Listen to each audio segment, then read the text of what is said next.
L'histoire est rarement écrite en encre. Dans notre monde, elle est écrite en sang et occasionnellement dans le silence d'une décision de fraction de seconde. Sur la nuit du 14 novembre 2022, le plus puissant alpha sur la côte Est, Declan Sterling, est marché dans l'hôtel Onyx Doré à Chicago. Il était attendu de mourir là. Le complot d'assassinat était impeccable. Le poison était indétectable. Le traître était son plus proche ami. Mais ils ont oublié une variable, l'invisible Oméga remplissant les verres d'eux. Elle n'a pas crié, elle n'a pas couru, elle a juste échangé une tasse. Ceci est la vraie histoire jamais racontée de comment Sarah Miller a changé le destin de la Mute Sterling pour toujours. La hiérarchie du monde des loups-garous est bâtie sur la présence. Alpha demande d'espace. Leur aura est un poids physique qui presse sur les poumons de quiconque dans la pièce. Beta occupe le terrain du milieu, robuste et fiable. Et puis il y a les omégas, ceux attendus d'être doux, compliant et le plus important, inaperçus. En 2022, Sarah Miller était la définition de inaperçu. À 23 ans, Sarah travaillait 3 emplois pour rembourser les dettes que son père avait laissées derrière après qu'une addiction au jeu ait spirale hors de contrôle.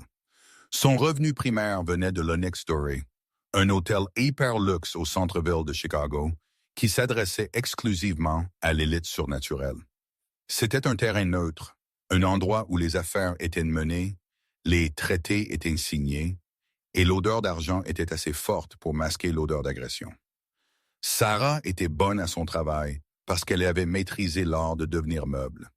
Elle savait comment baisser ses yeux, supprimer ses phéromones et se déplacer à travers une salle de bal bondée comme un fantôme. Elle était une oméga, oui, mais elle n'était pas faible. La vie l'avait endurcie. Elle possédait un esprit vif et analytique qui avait autrefois été destiné à un diplôme de chimie avant que l'argent des frais de scolarité ne disparaisse. Sur la nuit du sommet Sterling Rousseau, la tension dans la cuisine de l'hôtel était palpable. Le chef cuisinier, un bêta volatile nommé Gordon, criait des ordres. Si une seule goutte de sauce touche le bord d'une assiette, vous êtes viré, a beuglé Gordon, claquant une poêle sur le comptoir en acier inoxydable. Declan Sterling n'est pas un homme qui pardonne les erreurs.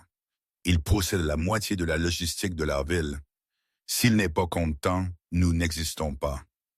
Sarah polissait des gobelets en cristal dans le coin, ses mains bougeant avec une précision mécanique. Elle écoutait des commérages des autres serveurs. J'ai entendu que Sterling cherche une compagne, une serveuse. Une fille volage nommée Jessica a chuchoté. J'ai entendu qu'il est presque sauvage, qu'il a tué son dernier challenger avec ses mains nues. Il ne cherche pas une compagne, espèce d'idiote. Un autre serveur a sifflé. Il est ici pour signer un traité de paix avec le clan Rousseau. Si ce dîner tourne mal, c'est la guerre. Vraie guerre. Sang dans les rues. Sarah ne s'est pas engagée. Elle a juste vérifié les verres pour des tâches. Pour elle, Declan Sterling n'était pas un monstre mythique ou une fantaisie romantique. Il était juste une autre migraine à pourboire élevé. Quand le briefing de service a commencé, le manager a assigné Sarah à la table d'honneur. C'était une punition. Habituellement, la pression à la table d'honneur était immense. Mais le manager, un homme nommé M. Henderson, faisait confiance à l'invisibilité de Sarah. Miller, vous prenez le service du vin et de l'eau pour l'alpha et son bêta. Ne parlez pas à moins d'être parlé. Ne faites pas de contact visuel. Versez et disparaissez. Compris, Sarah a dit doucement. En haut dans la suite penthouse, Declan Sterling ajustait les poignets de son costume de charbon sur mesure. À 32 ans, Declan était dans son prime. Il mesurait 6'4", un mur de muscles et de dominance qui faisait vibrer l'air autour de lui. Il était l'alpha de la Mute Sterling, un empire industriel qui contrôlait les routes maritimes de Chicago à New York. Mais il était fatigué. L'info dit que les Rousseau vont accepter le partage de territoire, a dit l'homme debout près de la fenêtre. C'était Caleb Graves, le bêta de Declan et meilleur ami d'enfance. Caleb était beau d'une manière plus nette, plus cruelle que Declan. Tandis que Declan était un marteau de forgeron, Caleb était un scalpel. Je ne leur fais pas confiance. Declan a grommelé, se servant d'un bourbon. Dominic Rousseau est un serpent. Il empiète sur les dépôts de Southside depuis des mois. C'est pourquoi nous faisons ce dîner, Dec, Caleb a dit, se tournant avec un sourire rassurant. Signe le papier, mange le steak, bois le vin, mets fin à la querelle. Tu as besoin de te reposer. La meute est inquiète pour toi. Je suis inquiet pour toi. Declan a regardé son ami. Ils avaient combattu côte à côte dans les guerres de territoire de 2018. Caleb avait pris une balle pour lui une fois. S'il y avait une personne en qui Declan faisait confiance dans ce monde, c'était Caleb Graves. Bien, Declan a soupiré, buvant la boisson. Finissons-en avec ça. En bas dans la salle de Bustle, l'atmosphère était suffocante. L'air était épais avec l'odeur de peine, de musc et de violence supprimée. La délégation Sterling était assise d'un côté de la longue table en acajou.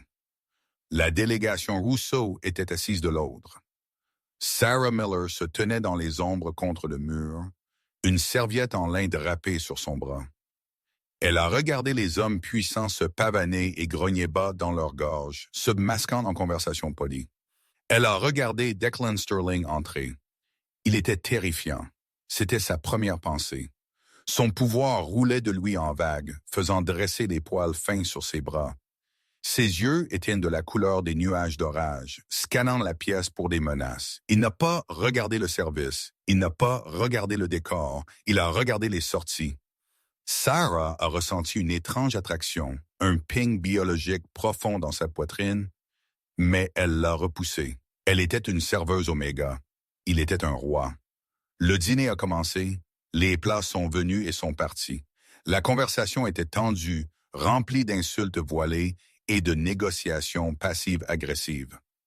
Sarah a bougé silencieusement, remplissant les verres d'eau, complétant le vin.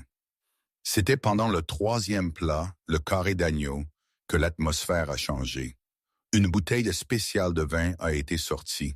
Elle n'était pas sur le menu. Un cadeau, Caleb Graves a annoncé, se levant et gesticulant vers le sommelier. Des caves privées Sterling. Un Cabernet 1995 pour célébrer la paix. Le sommelier, un homme que Sarah ne reconnaissait pas parmi le personnel régulier, a débouché la bouteille. Il s'est déplacé pour verser le verre de Declan en premier. Sarah était debout juste derrière la chaise de Declan, prête à remplir son eau. Quand le vin a touché le verre de cristal, une odeur s'est élevée. Pour quiconque d'autre, ça sentait les raisins vieillis, le chêne et peut-être une touche de mûre. Mais Sarah avait passé 3 ans à étudier la chimie organique. Elle connaissait les structures chimiques. Elle savait comment certains alcaloïdes se décomposaient. Et plus important encore, elle avait un nez d'oméga plus sensible aux changements subtils que celui d'un alpha, qui était réglé pour l'agression. Sous le chêne et le fruit, il y avait autre chose. Doux, écœurant, comme des amandes amères masquées par des tanins lourds. Cyanure? Non, pas du cyanure pur. C'était organique, aconite, aconite de loup, mais traité, raffiné pour être inodore pour un nez standard. Le cœur de Sarah est martelé contre ses côtes. Elle a regardé le sommelier, sa main tremblait juste une fraction de millimètre. Elle a regardé Caleb Graves. Il regardait Declan avec un regard d'intense anticipation prédatrice. Declan a tendu la main vers le verre de vin. « À la paix », Caleb a dit, levant son propre verre. « À la paix », Declan a fait l'écho. Sarah n'a pas pensé. La logique lui disait de rester immobile. Si elle intervenait et avait tort, elle serait virée, peut-être même battue pour avoir manqué de respect à un alpha. Si elle avait raison, elle serait projetée dans un tir croisé politique qui la broierait. Mais alors que Declan levait le verre à ses lèvres, Sarah a vu le futur. Elle l'a vu boire. Elle a vu sa gorge se fermer. Elle a vu l'écume, les convulsions, la mort d'un roi dans une pièce pleine d'ennemis. Elle a bougé. Le fracas était assourdissant. Juste au moment où le bord de cristal touchait la lèvre inférieure de Declan, Un plateau d'argenterie a cliqueté violemment sur le sol directement derrière Caleb Graves. C'était un bruit massif, discordant, qui a sonné comme un coup de feu dans la pièce tendue. Chaque tête s'est tournée brusquement vers le bruit. Caleb a tressailli, se retournant. Les Russo ont sauté, leurs mains allant à leurs armes dissimulées. Les instincts de survie de Declan se sont enflammés et il a tourné sa tête brusquement vers la gauche, vers la source du son. Dans cette seconde singulière de chaos, pendant que les yeux étaient détournés et les corps étaient tendus, Sarah Miller a agi. Elle tenait un plateau avec un verre duplicata du Cabernet Maison qu'elle avait préparé pour un des délégués Russo. Avec une prestidigitation qui aurait rendu un magicien jaloux, elle a tendu le bras par-dessus l'épaule de Declan. Elle n'a pas attrapé son verre. Ça le ferait renverser. Elle a glissé son verre identique sur le sous-verre et a pris en main son verre empoisonné, le tirant sur son plateau. Le mouvement était fluide, rapide et absolument silencieux. Elle est retournée dans les ombres juste au moment où la pièce s'est calmée. « Mes excuses », un aide-serveur a balbutié, ramassant les fourchettes que Sarah avait accidentellement poussées d'une station de service un instant auparavant pour créer la distraction. « Mes excuses, Alpha », doigt glissant. Declan a expiré, la tension dans ses épaules ne tombant pas. Il a fusillé du regard l'aide-serveur, puis s'est tourné vers sa table. Son verre était là, rouge foncé et invitant. Il n'avait aucune idée que c'était un verre différent. Sarah se tenait contre le mur du fond, son cœur battant si vite qu'elle a cru qu'elle allait s'évanouir. Elle tenait le plateau serré contre sa poitrine. Le verre empoisonné était à quelques centimètres de son nez. Maintenant qu'elle l'avait, l'odeur était indubitable. C'était une dose létale. Aconitulu concentré mélangé avec un anticoagulant synthétique. Ça causerait un saignement interne massif en quelques minutes. Elle a regardé, terrifiée, alors que Declan levait le nouveau verre. Comme je disais, Declan a grommelé, sa voix rauque. « À la paix !» Il a bu. Il a vidé la moitié du verre en une gorgée. Sarah a retenu son souffle. « S'il vous plaît, que le vin de la maison soit sûr. S'il vous plaît, que j'ai raison. » Declan a posé le verre. Il n'a pas suffoqué. Il n'a pas saisi sa gorge. Il a juste pris sa fourchette et a coupé son agneau. Mais le drame n'était pas fini. Caleb Graves regardait Declan. Il attendait. L'anticipation sur son visage a commencé à se figer en confusion. Il a regardé sa montre. Il a regardé de nouveau Declan. « Le vin est-il à votre goût, Alpha? » Caleb a demandé, sa voix tendue. « C'est bien, » Declan a dit avec dédain. « Un peu sec. » Caleb a froncé les sourcils. Il a signalé le sommelier, le faux. Le sommelier a eu l'air paniqué. Il savait ce qu'il y avait dans cette bouteille. Il savait que Declan devrait être mort. Peut-être, Caleb a commencé, ses yeux dardant autour de la table. Peut-être un toast de nos hôtes. Dominic Russo, un homme corpulent avec une cicatrice descendant sa joue, rit. « Je boirai à votre vin, Sterling. » « Pourquoi pas? » Russo a tendu la main vers la bouteille empoisonnée qui était encore sur la table, pour se servir un verre. Le faux sommelier a bondi en avant. « Non, la pièce s'est figée. »« C'est moi, c'est Russo a grogné, sa main se figeant sur la bouteille. « Je veux dire, le sommelier a balbutié, de la sueur perlait sur son front. Il a besoin de respirer. C'est un millésime très délicat. » Les yeux de Declan se sont rétrécis. Il était un prédateur alpha. Il connaissait l'odeur de la peur, et à ce moment-là, le sommelier en puait. « Laisse-le verser », Declan a commandé doucement. « Si Russo veut boire mon vin, laisse-le boire. » Le sommelier a regardé Caleb. Caleb a fait un hochement de tête microscopique. Soudainement, le sommelier a laissé tomber la bouteille. Ce n'était pas un accident. Il l'a jeté par terre. Le vin rouge a explosé à travers le sol en marbre blanc, brisant du verre partout. La preuve s'imprégnait dans le tapis. « Espèce d'idiot maladroit !» Caleb a crié, se levant, feignant l'indignation. Faites-le sortir d'ici. Attendez. La voix de Declan a coupé le bruit comme un fouet. Declan s'est levé. Il n'a pas regardé le sommelier. Il a regardé Caleb. Puis il s'est tourné lentement et a regardé la station de service. Il a regardé Sarah. Il avait remarqué. Il n'avait pas réagi sur le moment, mais son loup avait enregistré le mouvement dans sa vision périphérique. Il avait senti l'air se déplacer près de son épaule. Il avait senti le pic d'adrénaline de la serveuse Oméga juste avant que l'argenterie ne tombe avec fracas. Il a marché vers elle. Toute la pièce est devenue silencieuse. La délégation Rousseau a regardé, confuse. Sarah a pressé son dos contre le mur.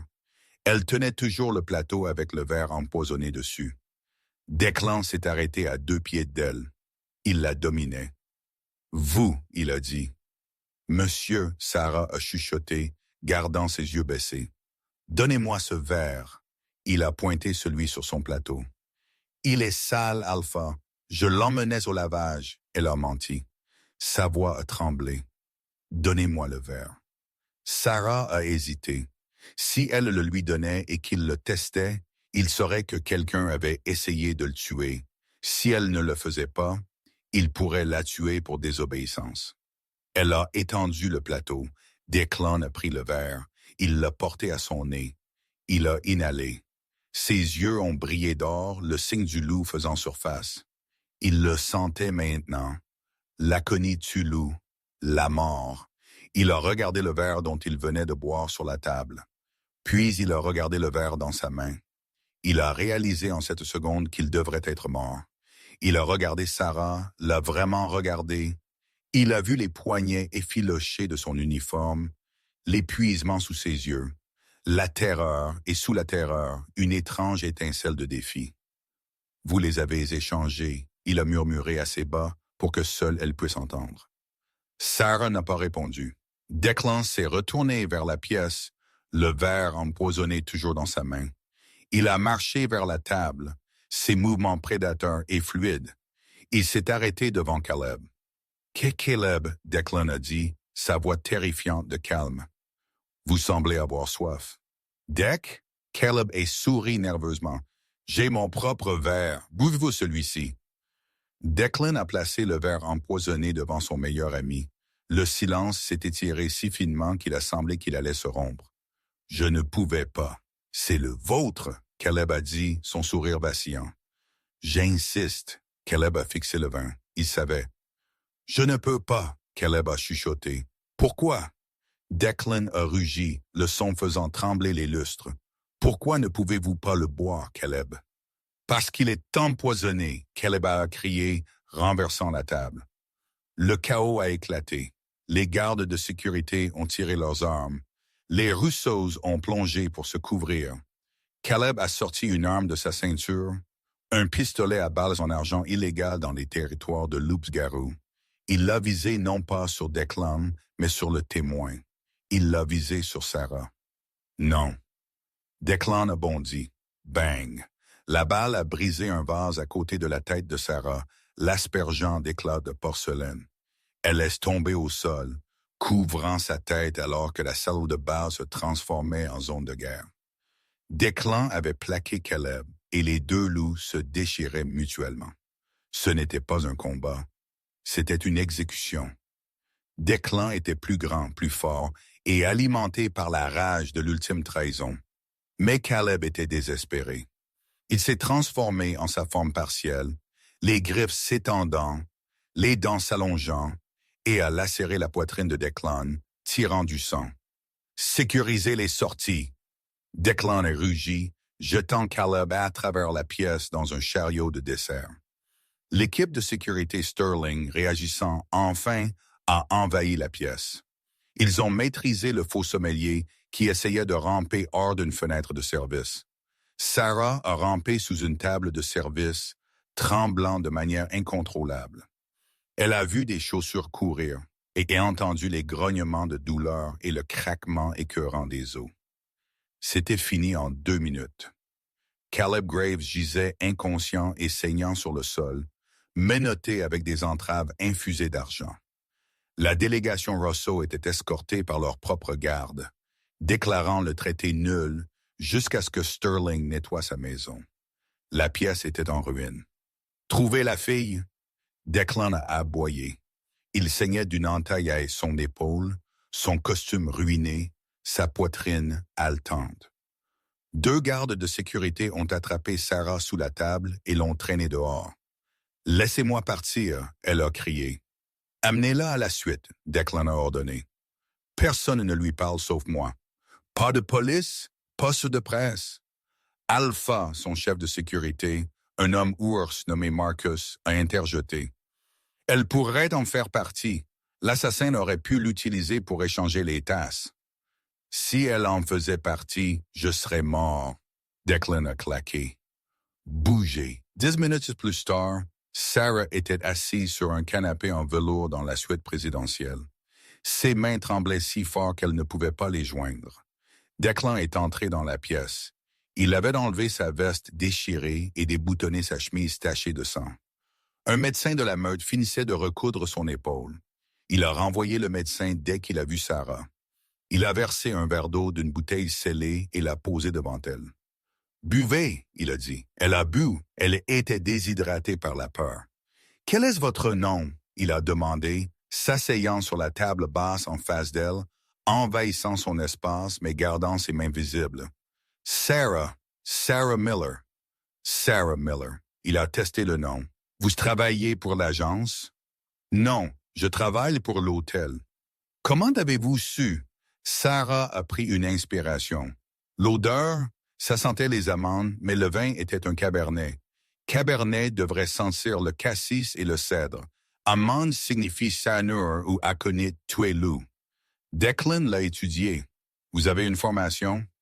J'étais étudiante en prémédecine, majeure en chimie. Avant, elle s'est interrompue. Avant quoi? Avant que mon père ne perde notre argent.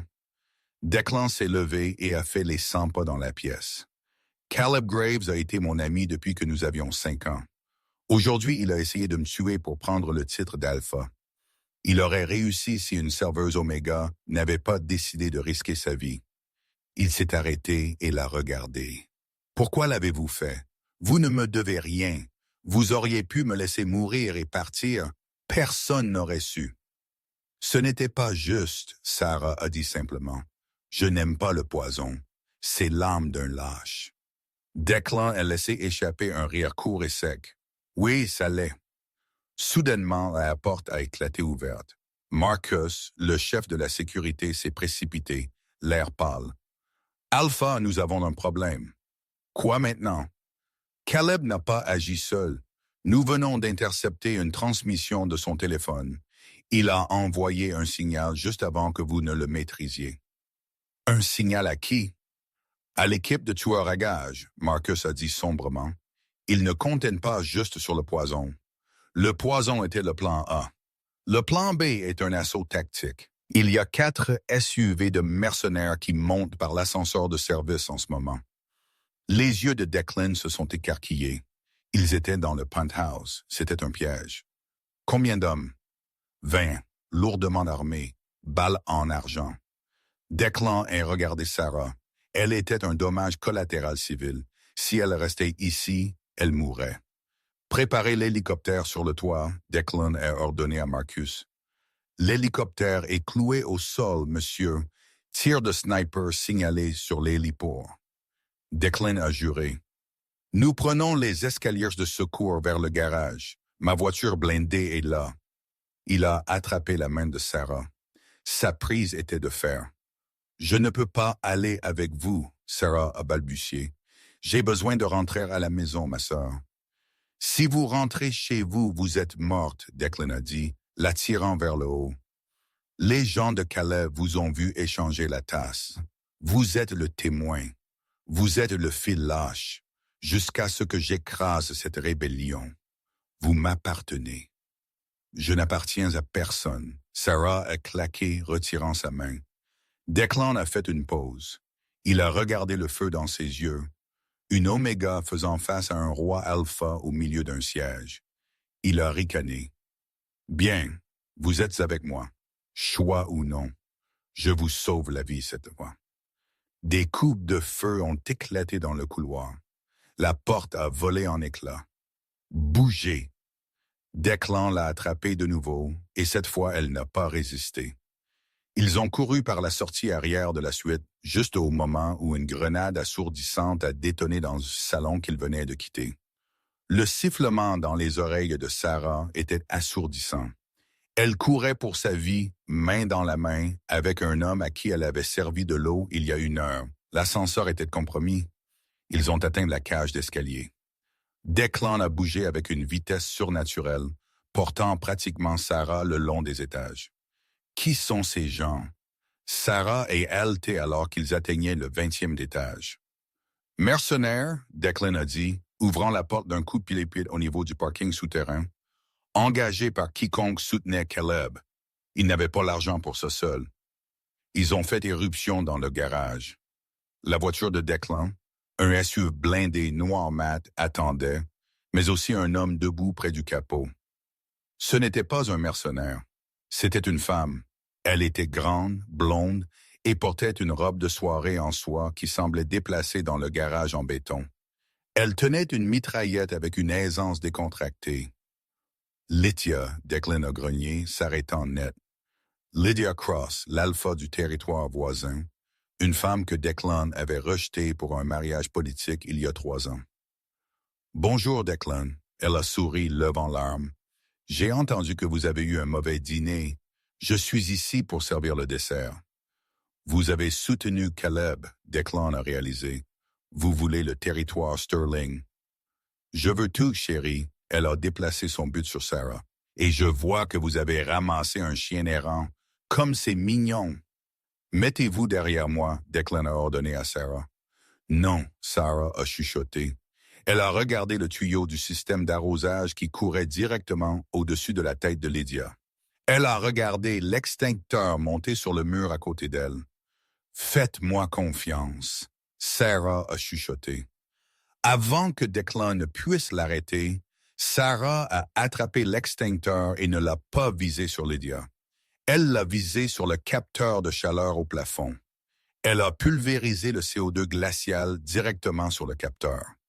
La chute soudaine de température a confondu le système, déclenchant un mécanisme de sécurité. Les gicleurs d'incendie ont explosé, mais ce n'était pas de l'eau. Dans ce garage haut de gamme, c'était un agent d'extinction à mousse chimique conçu pour éteindre les feux d'huile. Une mousse blanche épaisse et aveuglante a jailli instantanément, couvrant Lydia et l'espace entre eux. Lydia a hurlé aveuglée. « Allez !» Sarah a crié. Declan n'a pas hésité. Il a attrapé Sarah, l'a poussée dans le SUV et sauté sur le siège du conducteur et a appuyé sur l'accélérateur. La voiture a rugi à la vie, brisant la porte de sortie juste au moment où les balles de Lydia ont ricoché sans danger sur le verre renforcé. Ils ont filé dans la nuit de Chicago. Declan a regardé Sarah. Elle était couverte de mousse, tremblante et pâle.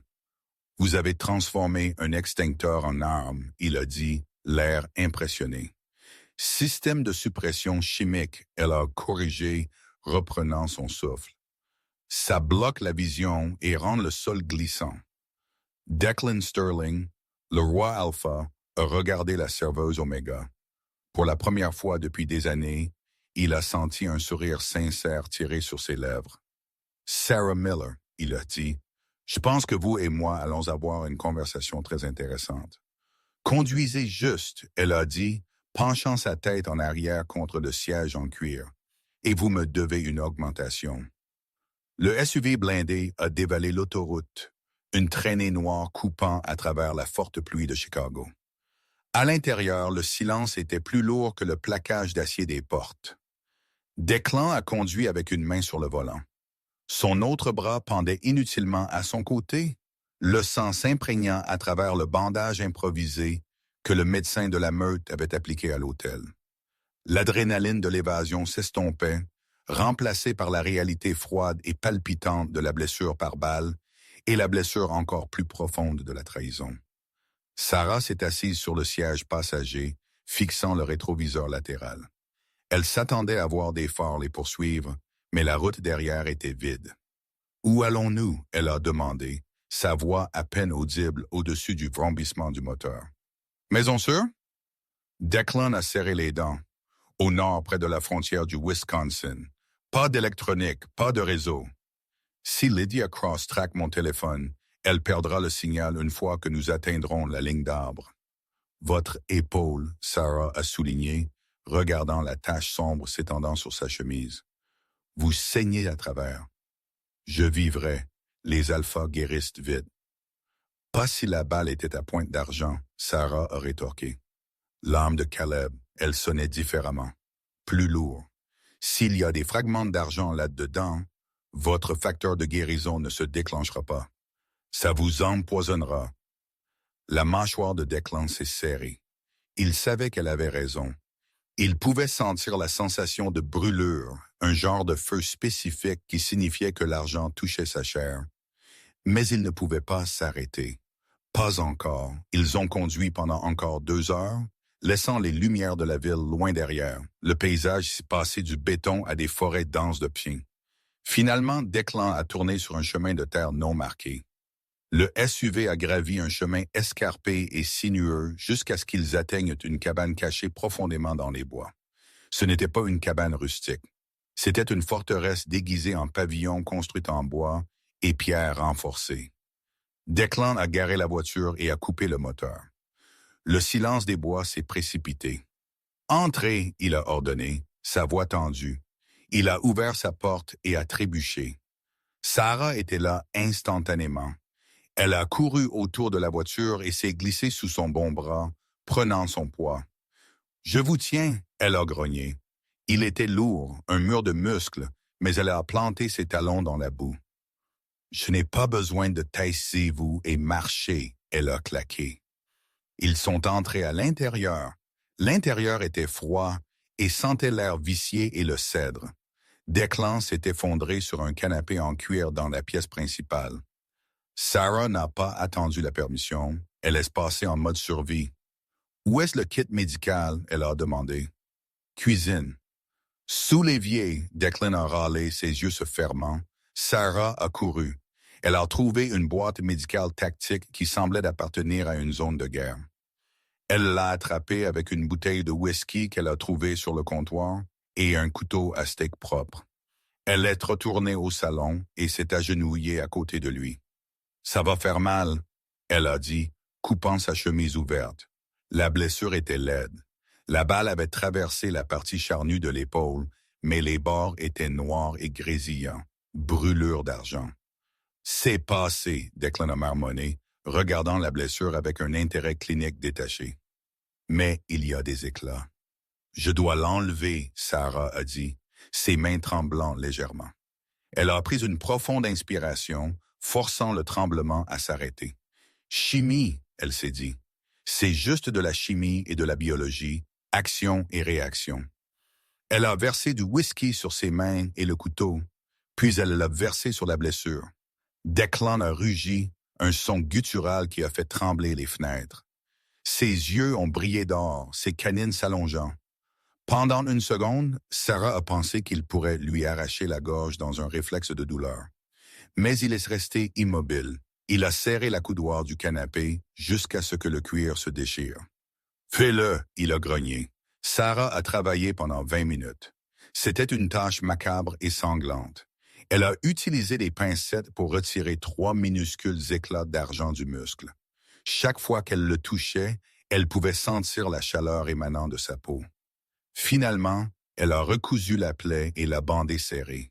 « C'est fait » elle a chuchoté, s'asseyant sur ses talons, épuisée.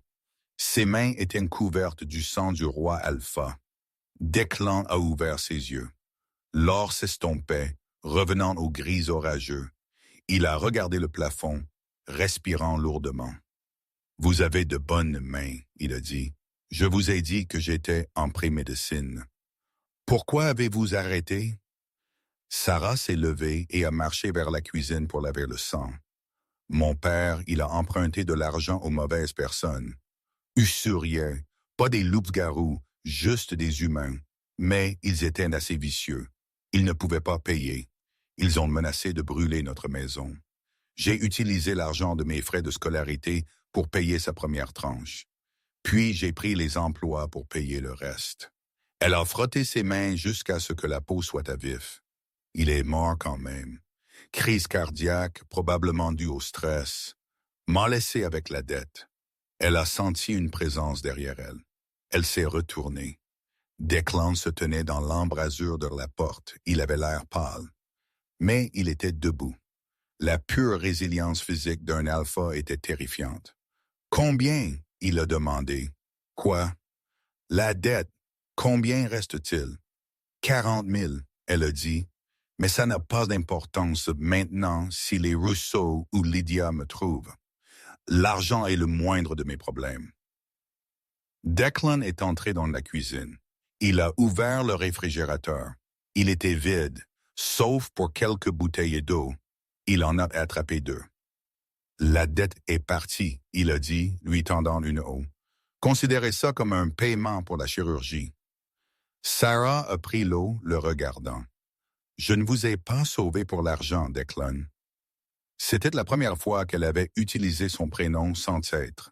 Ça a plané dans l'air entre eux. « Je sais, » il a dit doucement. Il s'est appuyé contre le comptoir, l'étudiant. Sous la dure lumière fluorescente de la cuisine, elle semblait fragile. Son uniforme était déchiré, ses cheveux en désordre, mais ses yeux étaient intelligents et fiers. Elle était une oméga, le plus bas échelon de leur société. Pourtant, elle avait montré plus de courage ce soir que toute son équipe de sécurité. « Pourquoi, Caleb ?» Sarah a demandé, brisant le silence. « Il était votre bêta, votre meilleur ami. Pourquoi ferait-il ça? » Le visage de Declan s'est assombri. « Pouvoir. C'est toujours le pouvoir. Mais Caleb n'est pas un leader. C'est un suiveur. Il n'aurait pas inventé ce plan seul. Il n'a pas la vision. » Lydia Cross. Lydia est ambitieuse, mais elle est prudente. Elle ne m'attaquerait pas ouvertement, à moins qu'on ne lui garantisse une victoire. Quelqu'un lui a garanti que je mourrais ce soir. Quelqu'un lui a donné le poison. Quelqu'un a orchestré la brèche de sécurité. Declan a pris une gorgée d'eau, son esprit s'emballant. Il y a un troisième joueur, quelqu'un au-dessus d'eux, quelqu'un qui veut la Moat Sterling détruite de l'intérieur. « Que allons-nous faire? » Sarah a demandé.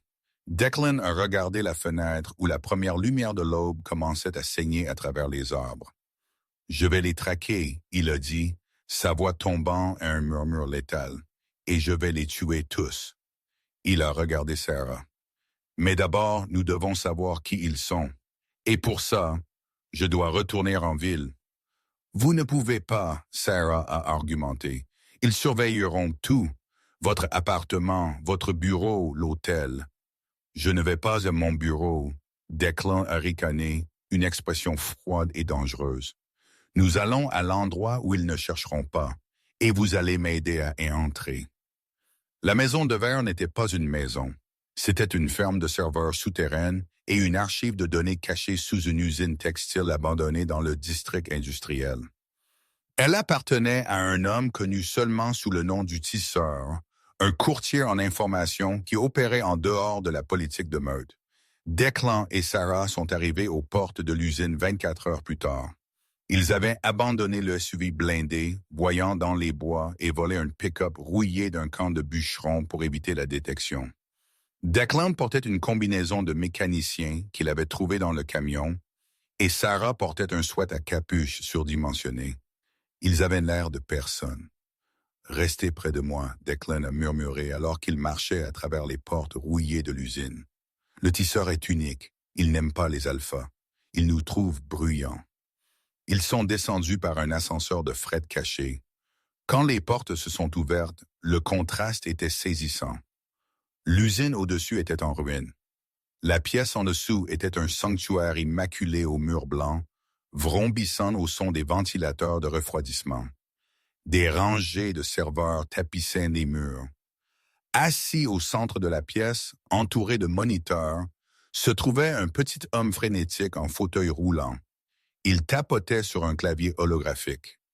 Declan Sterling. Le tisseur ne s'est pas retourné. Vous avez l'air terrible. J'ai entendu que vous étiez mort. J'avais un pari là-dessus. Vous me devez 50 $. Je suis vivant, tisseur. Declan a fait un pas en avant. Et j'ai besoin d'accès. Le tisseur a fait tourner sa chaise. Il avait des lunettes épaisses et un sourire qui avait trop dedans. L'accès coûte. Et puisque vos comptes bancaires sont actuellement gelés par le conseil en attendant une enquête sur votre mort, vous n'avez pas de monnaie. J'ai un levier. Declan a grogné. Je sais pour les comptes de Singapour. Le sourire du tisseur est tombé. Impoli. Bien. Que voulez-vous? J'ai besoin de savoir qui a payé Caleb Graves. J'ai besoin de tracer l'argent pour les mercenaires. Chiffré, le tisseur a agité une main avec dédain. La transaction a été acheminée via des sociétés écrans au Caïman, puis à Malte, puis Crypto Tundra. C'est une piste fantôme. Ce n'est pas une piste fantôme si vous connaissez la chimie. Sarah a pris la parole. Les deux hommes l'ont regardé. Le tisseur a ajusté ses lunettes. Et qui est la souris? Sarah, elle a dit, sortant de derrière Declan. S'ils ont utilisé un mélangeur de crypto, ils ont brisé la transaction en fragments, n'est-ce pas? Comme casser une molécule en atomes pour cacher la structure. Essentiellement, le tisseur a hoché la tête, intrigué. Mais tout comme les atomes, l'argent a une signature. Sarah a continué, son esprit travaillant vite. Quand je travaillais à l'hôtel, j'ai vu les rapports de dépenses de la délégation Rousseau. Ils étaient bâclés. Ils ont utilisé une société écran spécifique pour leur voyage, Obsidian Logistics. Si l'argent pour le coup est venu de la même source, ils pourraient partager un isotope numérique, un numéro racine, un horodatage récurrent. Le tisseur l'a fixé, puis il est retourné à sa console. La souris a un cerveau, voyons voir. Ses doigts ont volé sur les touches, cherchant les métadonnées d'Obsidian Logistics, les recoupant avec le paiement des mercenaires. Attendez! Les écrans ont clignoté avec des flux de données. Le texte vert a cascadé comme la pluie. Je t'ai eu, le tisseur a chuchoté. Il y a une correspondance, un dépôt récurrent d'une société holding appelée Aurelius Global. Ils ont financé les mercenaires.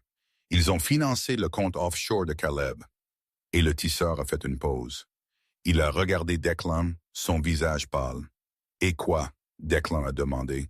Et ils viennent d'acheter une participation majoritaire dans la compagnie maritime Sterling Pack. Le tisseur a dit. L'achat a été effectué ce matin, au moment où votre mort a été signalée. Qui possède Aurelius Global? Declan a demandé, ses poings se serrant. C'est une fiducie aveugle, le tisseur a dit. Mais le signataire, la personne qui a autorisé les fonds, il a affiché un document sur l'écran principal, une signature en bas. Declan l'a fixé. L'héritier a quitté la pièce. Ce n'était pas Lydia Cross. Ce n'était pas les Rousseau. La signature lisait Silas Sterling. Sarah est haletée. Sterling, c'était mon oncle. Declan a chuchoté. La trahison n'était pas juste l'amitié. C'était le sang. Silas, l'homme qui m'a élevé après la mort de mes parents. Il est à la retraite depuis 10 ans. Declan a dit, sa voix sonnant creuse. Il vit dans un vignoble en Italie. Il m'envoie du vin chaque Noël. Apparemment, le tisseur a dit sèchement, il s'est lassé du vin. Il veut le trône en retour. Et il a utilisé Caleb, votre meilleur ami, pour vous retirer. Ça faisait un sens parfait et horrifique. Caleb était faible, facilement manipulable. Silas était la vieillarde, l'ancien alpha qui avait été forcé de se retirer en raison d'une blessure. Si Declan mourait et Caleb prenait le relais, Caleb serait juste une marionnette. Silas serait de nouveau le véritable alpha. Il est ici, Declan a réalisé.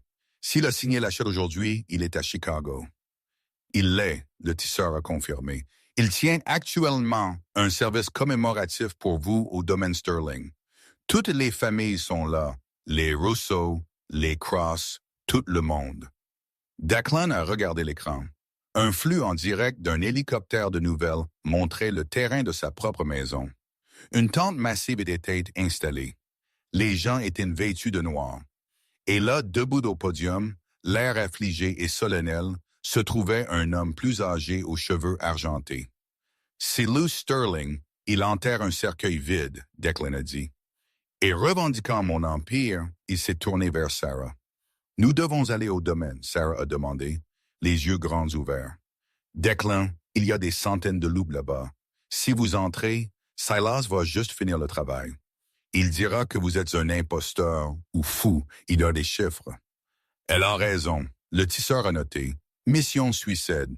Statistiquement, vous avez 0% de chance de survie. Je ne vais pas le combattre, Declan a dit, une lumière stratégique froide entrant dans ses yeux. Je vais le détruire. Mais j'ai besoin que vous fassiez quelque chose pour moi, Sarah. Moi? Vous êtes le seul qu'ils ne connaissent pas, Declan a dit. Ils pensent que vous êtes juste une serveuse qui a été prise dans des tirs croisés. Ils ne savent pas que vous êtes avec moi. Ils ne savent pas que vous êtes vivante. Que voulez-vous que je fasse? J'ai besoin que vous marchiez droit dans la gueule du loup, Declan a dit. J'ai besoin que vous entriez dans la cuisine du domaine. Vous connaissez le personnel traiteur, n'est-ce pas? L'hôtel assure le traiteur pour la veillée. Oui. Sarah a hoché la tête lentement. Monsieur Henderson dirige le service. Entrez-y, allez à la salle à laver derrière la scène principale et branchez ceci. Declan a tiré une petite clé USB noire du bureau du tisseur. Qu'est-ce que c'est? Les preuves, Declan a dit. Les virements bancaires, les emails entre Silas et Caleb, la commande pour le poison. Si vous branchez ceci dans ce système de projecteur principal, ce ne sera pas juste un mémorial. Ce sera une confession diffusée à chaque alpha de la ville. Et que ferez-vous? Sarah a demandé. Je serai la distraction, Declan a dit. Je vais frapper à la porte d'entrée. C'était un plan fou. Il reposait sur Sarah, une Oméga sans entraînement au combat, infiltrant un rassemblement de loups-garous de haute sécurité. Si je me fais prendre, Sarah a commencé. Vous ne le ferez pas. Declan a posé sa main sur son épaule. La chaleur de sa paume a traversé son sweat à capuche. Parce que vous êtes invisible, Sarah. Vous me l'avez dit vous-même. Vous échangez les tasses et personne ne voit. Vous changez le destin du monde et personne ne remarque. Faites-le une fois de plus. Sarah a regardé la clé USB, puis elle a regardé Declan. Elle a pensé au poison. Elle a pensé à l'arrogance d'hommes comme Silas Sterling qui traitaient les vies comme des pièces d'échecs. Elle a pris le disque. D'accord, elle a dit, allons gâcher des funérailles. Le domaine Sterling était un vaste manoir de style néo-gothique assis sur 50 acres de pelouse manucurée maintenant transformé en une scène pour le mensonge le plus élaboré que Chicago n'ait jamais vu. Des limousines noires bordaient l'allée. Des gardes de sécurité avec des oreillettes patrouillaient le périmètre. L'air était épais avec l'odeur de la pluie et de couteaux laises. À l'intérieur de l'énorme tente blanche érigée sur la pelouse sud, l'élite de la ville s'est rassemblée pour pleurer un homme qui était actuellement accroupi dans les buissons à 200 yards de là.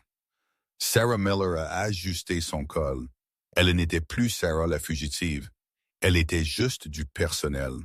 Elle s'était glissée dans le fourgon de traiteur à la porte de service, se fondant avec les travailleurs temporaires embauchés pour le surplus. Elle portait un uniforme volé, un gilet noir et une chemise blanche qui étaient 2 tailles trop grandes. Elle portait un plateau de flûte à champagne, l'utilisant comme son bouclier.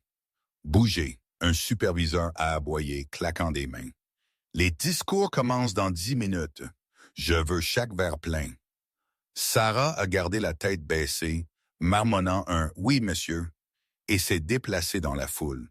Son cœur martelait contre ses côtes comme un oiseau piégé. Chaque visage qu'elle croisait pouvait être un ennemi. Chaque garde de sécurité qu'elle contournait pouvait être sur la paie de Silas. Elle a scanné la pièce. La disposition du domaine lui était familière, seulement d'après les plans que le tisseur avait piratés. Elle devait se rendre à la maison principale, à la bibliothèque au 2e étage, où se trouvait le centre de contrôle AV. Champagne, elle a offert à un groupe de femmes en pleurs en voile noir. Elles ont pris les verres sans la regarder. Invisible, elle s'est rappelée. Je suis un meuble. Elle s'est frayé un chemin parmi les pleureurs, se dirigeant vers l'entrée latérale du manoir. « Et vous? » Sarah a figé. Un grand garde de sécurité, un bêta avec une cicatrice au-dessus de sa lèvre, s'est placé devant elle. Le personnel de cuisine reste dans l'attente. Il a grogné. On m'a dit d'apporter une bouteille d'eau à M. Tsillous. Sarah a menti. Sa voix tremblant parfaitement. Il est dans la bibliothèque préparant son éloge funèbre. Le garde a plissé les yeux. Silas est déjà sur scène. Zut! Oh, Sarah est fin de la confusion. Mon manager a dit, j'ai dû mal comprendre. Je suis désolé. C'est mon premier jour. Elle a fait un pas en arrière, jouant l'employé terrifié et incompétent. Le garde a ricané. Retournez au bar. Il s'est détourné, la rejetant comme une menace. Sarah s'est retournée comme pour obéir, mais au moment où son dos était entièrement tourné, elle n'est pas allée au bar. Elle s'est glissée derrière un lourd drapé de velours qui couvrait le couloir de service. Elle était à l'intérieur du manoir. Les couloirs étaient silencieux. Le bruit de la veillée était étouffé par d'épais murs de pierre. Sarah a couru. Elle a pris les escaliers de service, les prenant deux par deux. Ses jambes brûlaient, mais elle ne s'est pas arrêtée. Deuxième étage, la bibliothèque. Elle a atteint les lourdes portes en chaîne. Elles étaient verrouillées, bien sûr. Sarah a regardé autour d'elle. Elle a vu un chariot de ménage dans le couloir. Elle a couru vers lui, fouillant dans les fournitures. Pas de clé, mais il y avait une bouteille d'ammoniac de force industrielle et une bouteille d'eau de Javel. Ne les mélangez pas, elle a pensé automatiquement. Gaz de chloramine. Mais ensuite, elle a fait une pause. Elle a attrapé une tasse en plastique du chariot. Elle a versé une petite quantité d'eau de Javel dedans. Puis elle est retournée à la porte. Elle s'est agenouillée et a versé l'eau de Javel dans le trou de la serrure. Puis, retenant son souffle et détournant son visage, elle a ajouté une éclaboussure d'ammoniac. Ça a grésillé. Une minuscule volute de gaz toxique s'est enroulée. Ça ne ferait pas fondre la serrure. C'était la magie du cinéma. Mais elle n'essayait pas de le faire fondre. Elle essayait de déclencher le capteur. La serrure intelligente électronique sur la porte avait une annulation de sécurité. Si elle détectait de la fumée ou des dangers chimiques, elle était conçue pour se déverrouiller afin de permettre l'accès aux pompiers. Une lumière rouge sur la poignée a clignoté. Bip, bip, clic. L'annulation de danger s'est engagée. Sarah a ouvert la porte d'un coup de pied et a trébuché à l'intérieur, agitant sa main pour dissiper les fumées. Elle était dedans.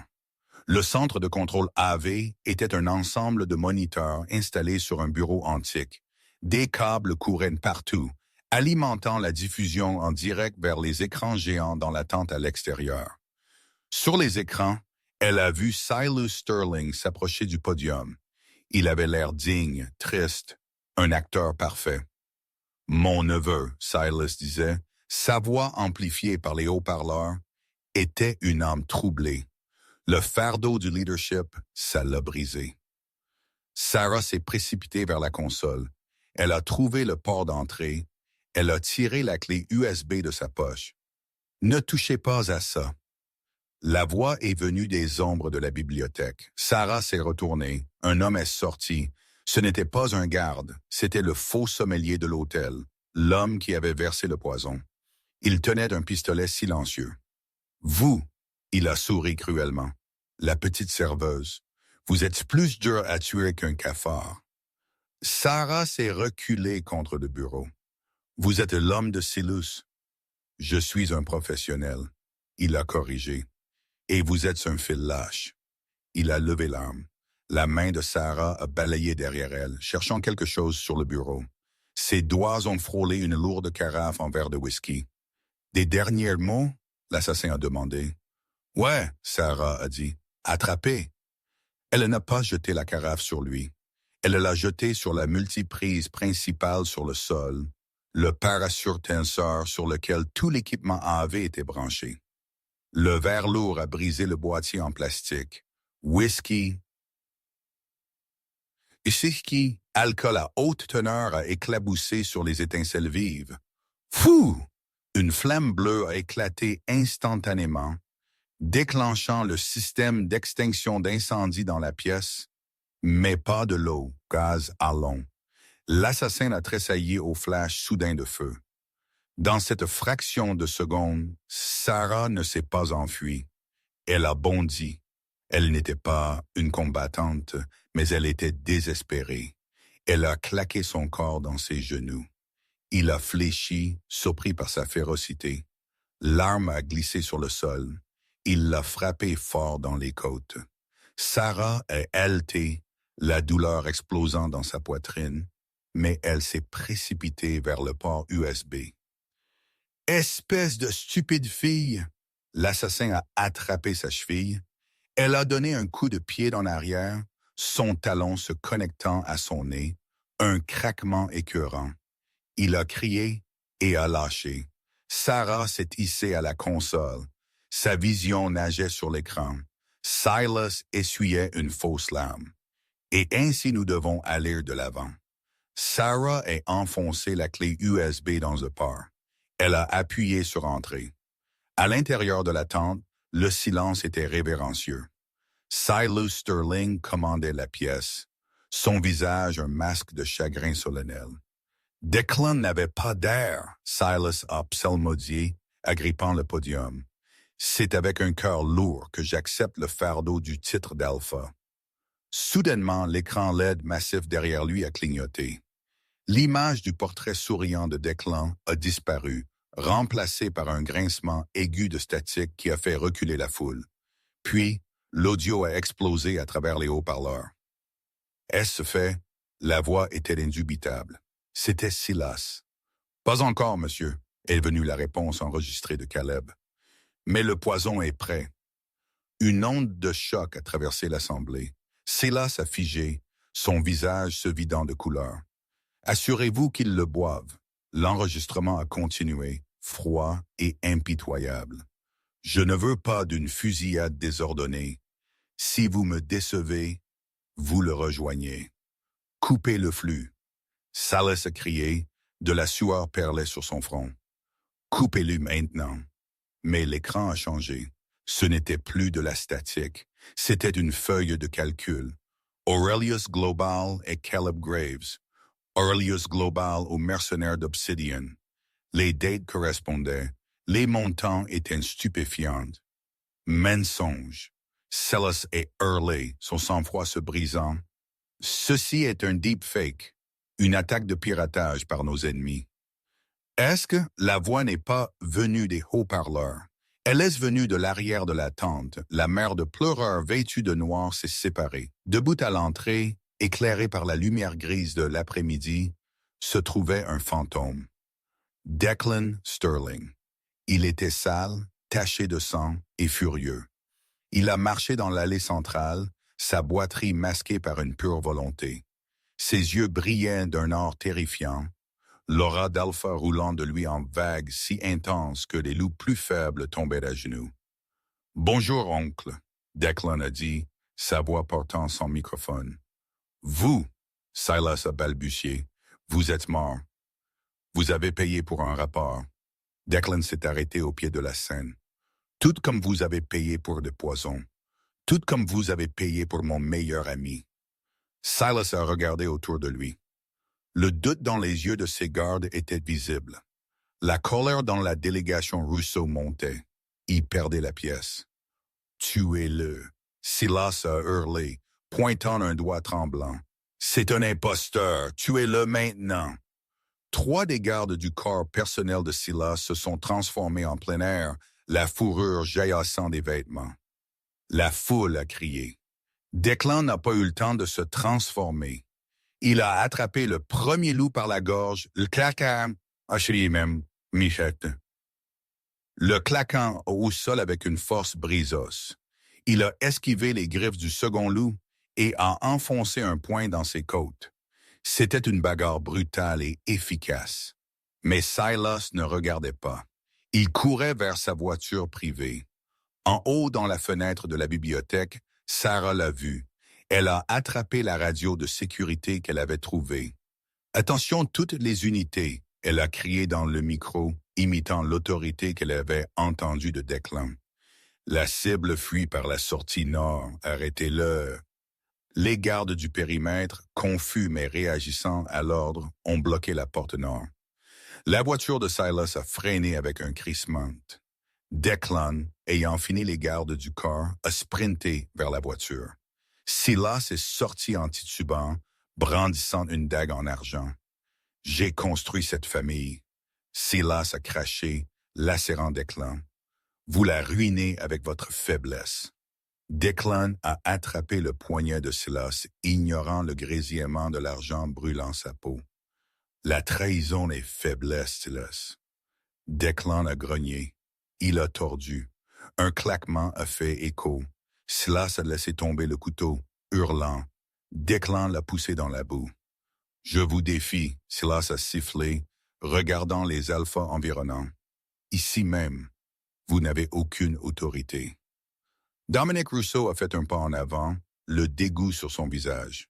« Vous avez utilisé du poison. Vous n'êtes pas un alpha. Vous êtes un criminel. » Les anciens de la meute ont hoché la tête. « Silas Sterling, l'un a psalmodié. Vous êtes déchu de votre rang et exilé. » Silas s'est affaissé, vaincu. Declan se tenait au-dessus de lui, respirant difficilement. Il a levé les yeux vers le manoir alors que la porte d'entrée s'ouvrait. Sarah est sortie, boitant légèrement, son visage taché de suie. Declan a marché devant son oncle et les autres alphas, directement vers la serveuse Oméga. La foule s'est écartée, leurs yeux rivés sur le couple. « Vous êtes blessé, » il a dit, touchant sa joue meurtrie. « Je vais bien, » elle a grimacé. « J'ai grillé le système AV, vous me devez pour ça. » Declan a ri, un son de soulagement authentique. « Je vous dois tout. » Il a mis son bras autour d'elle, s'adressant à la pelouse silencieuse. « Cette femme m'a sauvé la vie 2 fois. Elle est sous ma protection. Toute insulte à elle est un acte de guerre. » Il l'a regardée. Et elle cherche un nouveau travail, chef de la stratégie avec une augmentation significative. Sarah a souri. Est-ce que ça inclut le dentaire? Ça inclut tout, Sarah. Sarah Miller n'est jamais retournée à servir des tables. Elle est devenue la conseillère la plus influente de la meute Sterling, prouvant que la force n'est pas toujours une question de griffe. Parfois, c'est à propos du courage d'agir. Declan Sterling a régné pendant des décennies, invaincu, parce qu'il avait la seule chose qu'aucun autre alpha n'avait. Une partenaire qui voyait tout. Si ce thriller vous a tenu en haleine, veuillez appuyer sur ce bouton j'aime. Ça nous aide à créer plus de vidéos pour vous. Qu'auriez-vous fait à la place de Sarah? Dites-nous dans les commentaires ci-dessous. Et n'oubliez pas de vous abonner et de sonner la cloche pour ne jamais manquer un rebondissement. Merci d'avoir regardé et